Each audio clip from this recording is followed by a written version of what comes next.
Nahajamo se nad vasjo Podgarič v Moslavini na Hrvaškem, kjer stoji monumentalni spomenik Dušana Džamonje, spomenik revoluciji NOB-ju, narodno-osvobodilni borbi ljudi v Moslavini.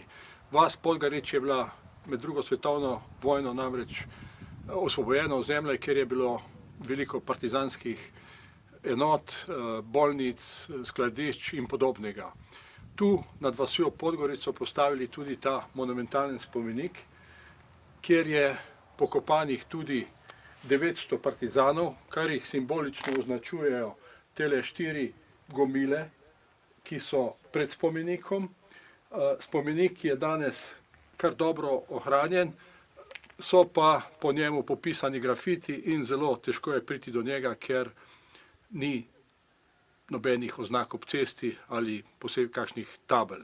Dušan Džamonja, avtor spomenika, in arhitekt Vladimir Veličković sta ta spomenik skupaj umestila zelo dobro v pokrajino. Dušan Džamonja je za spomenik sam dejal, da je predstavlja krila svobode in zmage.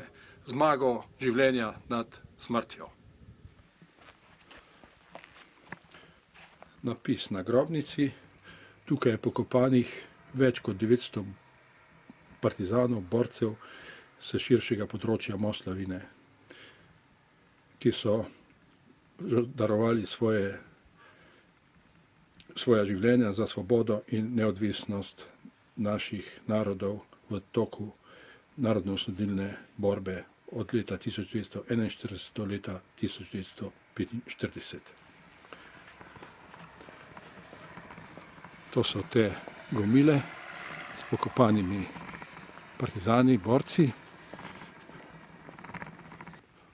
Osrednji del spomenika popisan sedaj z grafiti in nalepljene razne nalepke.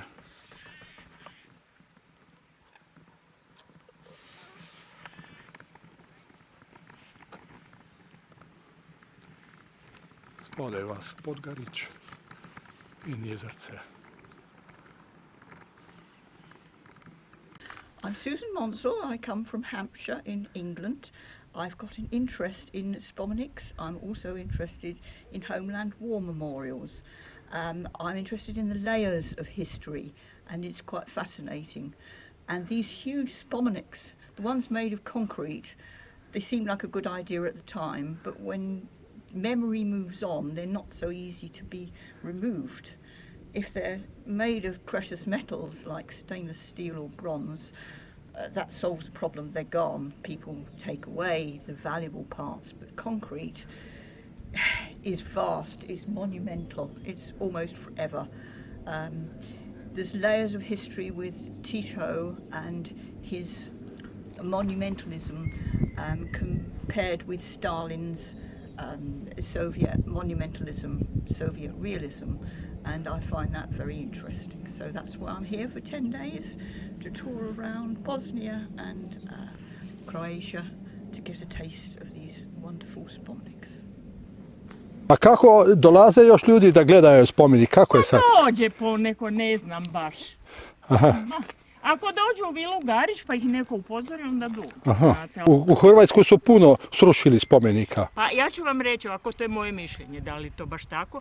Ovo je inače bilo srpsko selo, onda su sačuvali. I tu imate dolje, a vi ste prvi put tu? Prvi put. Tamo kad prođete sad ovim putem iza prema groblje gore, ali morate ići autom, putem. I tu je bilo partizansko groblje.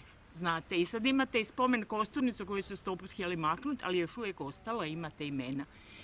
To se sačuvalo samo zato što je stanovništvo bilo takvo, a svagdje dalje je otišlo u zrak. Nažalost, moramo iskreno reći, tako je to. Da. Prije 2 godine bio Zoran Milanović tu, dolazio, zato što je bila godišnjica, to je Moslavački odred, vidite na toj tabli. Onda je bila neka godišnjica, to su antifašisti radili. On je bio njihov gost i bila je nekakva tamo dolje u Vili Garić, nekakva je to obilježavanje.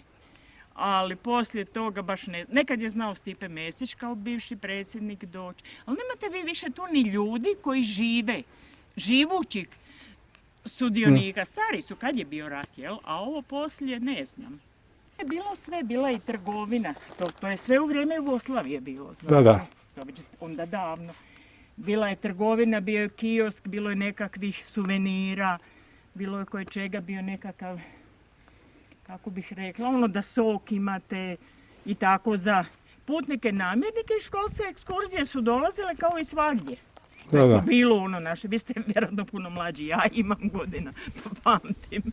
Ali povijest je povijest, nažalost. I uvijek, ne znam da li u Sloveniji tako, a vjerovatno je, povijest započinje od ovih sad. Oni su važni, ono prije ništa nije valjalo.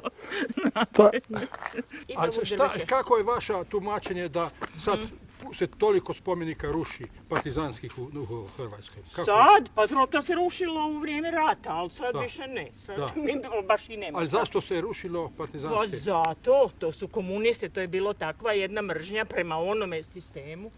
To samo od HDZ-a i ovih velikih Hrvata, ne znam. Nacionalizam je strašno prevladao i to je zbog toga bilo. To je bilo zbog toga.